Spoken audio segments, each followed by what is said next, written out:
We're here today to address the issues affecting black men. We're here today to inspire change. We're here to build and restore our faith in God. We're here to demonstrate the love of outreach and commitment. People think that we're not committed, that we're sprint runners, we're not long distance runners. We'll get excited for a moment, we'll go home and go right back to doing what we used to do. We cannot afford to go home any longer and not come back. Amen. The other thing is to return or to remind the church of its power through collective unity and servantry. The church has a work. Yes, sir. The Nation of Islam, Yes, sir. the Sunnis, Yes, sir. and all the different factions or groups that love God have a work. Yes, sir. You have a responsibility. No one can put the blame on the other one, that the other one's not doing this here. We all have a responsibility, and unless you are organizing, Come on. that which is your faith, that which is your organization, the blame still is on all of us. That's right. The Bible says that the greatest amongst us is the servant. And whosoever shall exalt himself shall be abased, and him that shall humble himself shall be exalted. And Jesus was trying to challenge us to take the thought off of ourselves, but to put it on others. Here's what I like to do for the sake of time. Because we want to be able to hear, we got a goal and we have an objective out of today's meeting. Brother Blaney, Brother Kimbrell, Brother Roger, Brother Kenneth, just stand up for a minute. Now who was the other? Roger? Blaney? You could have come forward quick. Who was one of the people that was our other mentor in one of the groups last month? Last month you was one of the facilitators.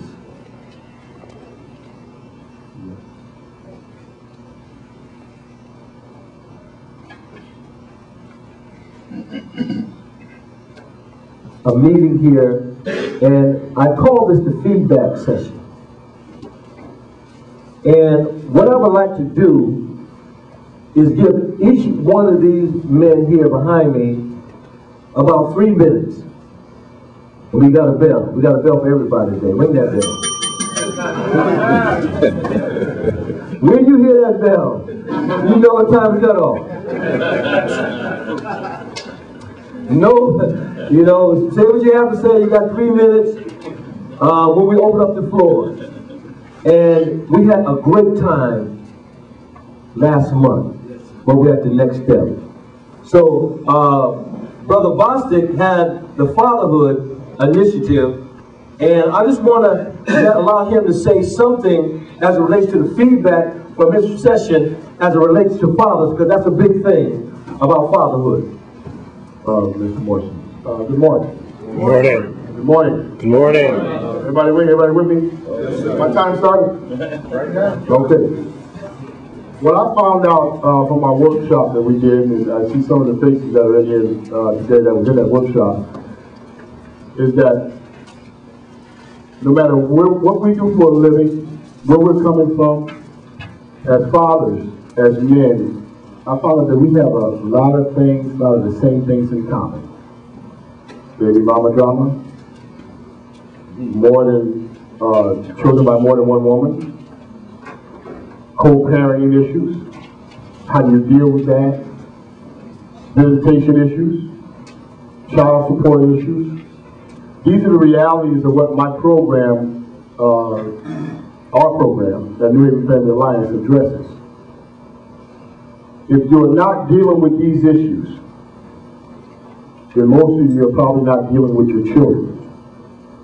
If you don't have visitation orders established, if you are not making an effort to change as far as your beliefs and how you should treat your family, treat the women in your lives, then you're not connected with your children. If you are in prison, whether you're institutionalized or in prison in your mind, because of what you've done in the past, then you are not engaged with your children. What our program does is address what's going on with you where you are right now, today, this minute. And that's what I found in the workshop. If you are not dealing with that stuff on a day-to-day basis, then you're probably not connected with your children. We have men that have children who live in New Haven, who have children around the country. I happen to be one of them. I have a child in South Carolina. You have to work hard to stay connected with your children. If you're right here at home and you are not connected, then you are not being a responsible man and a father. So let's keep it real. I struggle day to day. I have 3 baby mamas. And I work hard at trying to nurture a relationship with them and my children. That's what our program at the Male Environment has to offer you. We have to offer you a reality check on what it takes to be a father and a man. Now, if you don't like what I'm saying, that's good. Because then you need to come and see me. Alright? But that's what it is. We're not connected with our children. And we get men coming out. I have a couple of representatives here, young men, graduates from our program, coming into the program. And guess what? If you put them side by side and listen to what the issues are, they are the same, gentlemen. We have common things with our children. Thank you. We need to address those. Last month of the hip-hop program that we put together, co-facilitated with Ken Jackson here. This workshop was just so unique because it basically took somebody my age and someone Mr. Jackson's age to basically tackle the subject of hip-hop as in looking at it from a dual perspective. And what we found in the workshop was a big gap in communication, as in with the older and the younger generations. Because what I believe might be hip-hop could be something totally different from what he believes. Because like I said, there's a culture that we grew up in different times. But what we both came to the conclusion is that if it's hip-hop or it's rap, whatever it is, it's killing us today. Because the music is so deadly and it's so dangerous, because what it is a lot of subliminal messaging inside the music. And there's so much hidden under the music that we don't know. Like for instance, you can take a Jay-Z record, play it backward, it says 666, murder, murder, Jesus. And our God has a subconscious mind so powerful that we pick up those messages that are encoded. We pick up every message. And that's the scary part. So over the years, I'm telling what we can be putting in our minds. And the scary thing what we found out about our subconscious is that it's like an autopilot. Like, you know, when you fly a plane, and whenever the heat's too hot for the pilot, the autopilot takes over. And what acts on whatever's pre-programmed. So in respect to that, a lot of violence and murder happens because in the heat of the moment, whatever we hear in this music, whatever 50 Cent said to do this, we act that out. Same thing with all that crazy R&B and everything. Whatever, that's why we have so many bad pregnancies and stuff like that going on, no fathers around, because the music doesn't support it. It don't support the morality, it doesn't support the good character.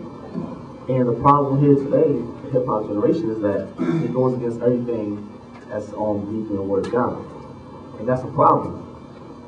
And just with discussing that, we learned that basically, you know, what it does to the youth. It creates disrespect to authority.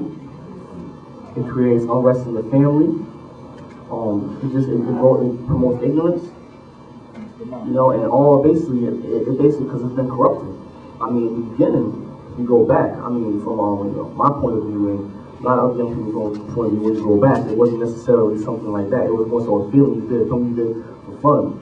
But like everything else, what the same does, he comes and corrupts everything. Ultimately corrupts it. You can't create, you can only procreate. Thank you. For me to piggyback off the younger brother here, because like he said, we co-facilitated, you know, our project. And from another perspective, from a father's perspective, from a grandfather's perspective, from an OG's perspective, you know, and a lot of times from a judgmental perspective. You know, so we have to be on one accord with our children. And Satan's busy. Satan has disciples just like God has disciples. We need to recognize that.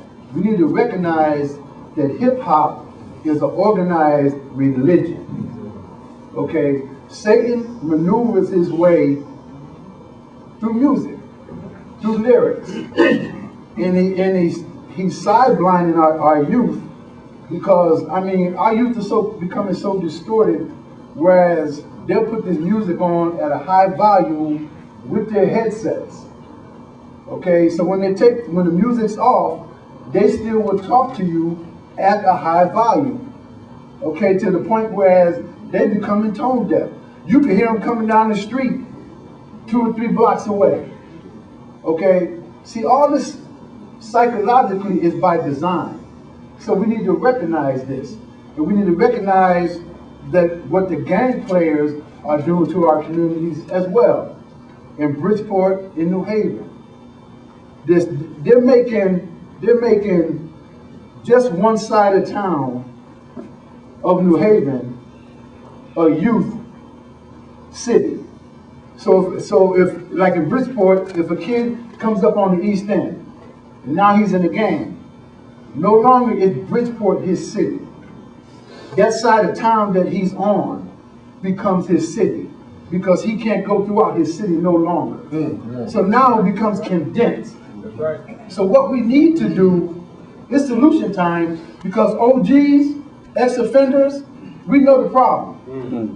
It is solution time. It is time to call another breakfast like this. Each man in here, man up, bring a youth up in here to that breakfast. You know what? There's brothers here from throughout New Haven. Okay, you need to bring a younger brothers from throughout New Haven up in here and guarantee them that they're coming into a safe haven. We need to diversify our cities where Satan no longer wants our cities to be diversified. He wants our youth to be stagnated, to grow up just on one side of town. So their expectations isn't no bigger than that one side of town. Solution, let's bring them up into a form like this and let them tell us their problem. The importance of the man and the family. Truly this afternoon I say a lot that I am today, I owe it to my father. My father played an important role in my life.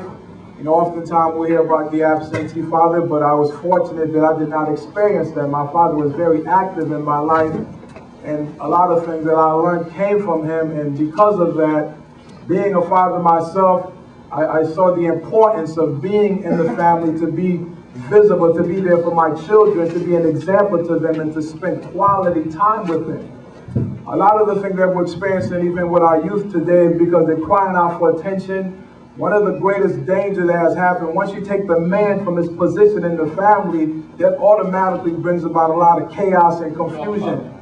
And believe it or not, a lot of these young boys, believe it or not, they're crying out for their fathers. They want their fathers, because a lot of times if the father is not there, believe it or not, they have no choice, no other option but sometimes just to imitate their mothers. We don't want to take nothing away from the mothers, but sometimes we say that the mother will say, well, I've been the father and the mother, but I beg to differ. You can never take the place of the father. So, you know, even as we come out here this afternoon, you know, brothers, I want to encourage you all to really, you know, take an active part. You know, you might have children on your own. Those of you that do not have, you know, young boys, it's at the time now we have to actually reach out. That's right. You know, to the young boys, you know, to be like a surrogate father, you know, to be like, you know, to adopt like, you know, the young boys, you know, take somebody, to take one of these young fellows under your wings, to really be there, to have like an encouraging words to them, because we see what's happening. We see what's happening, you know, there's all this trouble, all this stuff going on, and it's time out, you know, for us to just talk about it now. It's time for us to take action. One of the things that I'm really looking to do is actually called like the Godfather program, where, you know, even like in some of the local churches, if you have like a lot of like, you know, young boys that do not have father figures around, where this is an opportunity where you could actually adopt, you know, a young boy. Unfortunately, you talk to the mother, you know, where you become like a godfather to them. And, you know, you check on them, you know, check on their homework, you know, you give them a phone call just to kind of be a father figure to them. And you'll be surprised, you know, they will make, you know, a drastic, you know, change in their lives, because a lot of times, believe it or not, they're just looking for somebody to care about them, you know, just to call them, you know, when it's their birthday, you know, just, you know, call them, you know, when, you know, holiday time, just to do something, you know, good in their behalf. Because my great concern, you know, is for the youth, you know, because we see the devastation that's happened to them. So, you know, it's time for us to really come together, bind our forces together, and really, you know, speak a positive word in their lives, you know, and I believe if we do that, you know, we're going to start seeing, you know, a great change. God bless you. We did the ex-offender workshop. I served 4 years in prison for armed robbery at the age of 18. And one thing I want to praise God, hey. One thing I want to say that I pick up on that. In the state of Connecticut, there are thousands, not hundreds, there are thousands of black men in jail right now. That's right. Each one, for each one, the state of Connecticut gets $40,000 a year. If these men could make the state $40,000 by sitting in a cage, what can they do for the communities if we get them moving? I think about people like Malcolm X, Martin Luther King, Eldridge Cleaver, Huey Newton. And though many of them got arrested for the right reasons, they had all been arrested. And they made headlines for being arrested. And I look at today, 50 Cent make headlines for getting arrested. It used to be that men would come out of prison and have a message. It used to be that men would come out and they would do right by the young people. But what's happening now is, I say this, I look at Minister Donald, I look at the old leaders in the elder leaders in this room, and I think about it, in this last 2 years where all these black leaders, these known black people died, and I look at the elder men in the room that may retire one day, and it makes me scared. Because who's going to take up the gap? That's right. I mean, we did the Brotherhood Summit last month. How many men's meetings do we say, well, this room should have been full? Well, in many cases, the men that would have been in the room are in prison. And they have great potential, but greatness has to be engendered. We need the older leaders to just kind of encourage greatness in the potential leaders. For the ones that are in prison, the ones that might go to prison. But we need somebody to pull the new leaders into new leadership. Because we got greatness. Morning. My co-facilitator basically laid it out very well. One of the things that really struck me about the workshop that we co-facilitated was the fact that I was in a room with Reverend Philpott, who was planted some spiritual seeds in my heart. Bill Dyson, who was my 5th grade teacher, if you read Juwan Kadufu and Countering the Conspiracy to Destroy Black Boys, you're fortunate to have one black male teacher between K and 8th grade. But I made straight A's in this class after making, you know, average grades the year before. And Jim Barber, who was my physical education teacher, and I won the President's All-American Physical Fitness Award that year in grade school. You know, I went on to be a high school dropout and spend 20 years in and out of the jail system. And I don't need to repeat that. Our criminal justice system fails us miserably. It's a prison industry complex, and one of the things that Brother Rogers talked about is that it's a money machine. It's all tied to economics, and you look around and we the new cotton. I think that what came out of that workshop is that our criminal justice and our social service systems are failing us greatly. There's no accountability. We have men and women that are coming in there and they're coming out even worse. If you look around in our community, there's no people that there's just bad people. Our social service system, there's a breakdown, and our criminal justice system is a combination of several other, is compounded by several other problems in our community, whether it's drug and alcohol abuse, whether it's a breakdown in the families, or it's just strictly tied to poverty. One of the things that we can begin to do is to hold the Department of Corrections accountable for the millions of dollars that go into that budget annually. We can begin to create a new attitude and a philosophy about the people that go into that system and what happens to them while they're there. We need to make sure and ensure that we have commissioners in place that have the best interests of our people and community that are creating policies that affect us in a way that makes sense. I mean, when's the last time we had a commissioner for the Department of Labor, Social Services, Child Support Enforcement, Corrections, that understand the issues affecting our people in our community? And if they will understand the issues, how can they create policies that make sense for us? One of the other things that are going on, State Representative Dyson has did a lot of work in making sure that ex-offenders have services and programs as they re-enter the community. He's also doing a lot of work on the pardon process. A lot of men and women are coming back into the community, and even though they've served their time and their debt to society, still aren't able to get a job because they have to check that box that says that they are convicted felons. There's a pardon process that's in place, and he's been meeting with a group of people, including inviting the pardon board down to New Haven to get any questions answered. There's several processes to that, as well as the NAACP, Maurice, what's his brother's name, working on the pardon issue. The next meeting is Maurice Smith, thank you. And I'm closing with that the next meeting is January 17th at City Hall at 6:30. Thank you.